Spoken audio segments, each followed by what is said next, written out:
হয়ে গেছে প্রায়। তুমি কি কি শিখেছো?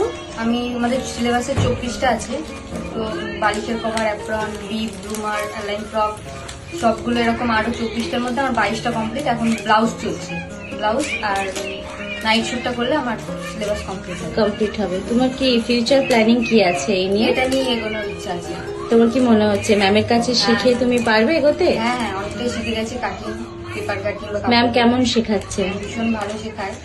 আমরা 1 বছর হয়ে গেল শিখছি, কোনো কোথা থেকে। তুমি কোথা থেকে এসেছো? আমি ডানলপ থেকে এসেছি। আচ্ছা, ম্যামের অ্যাড্রেসটা কিভাবে পেয়েছো? গুগলে সার্চ করে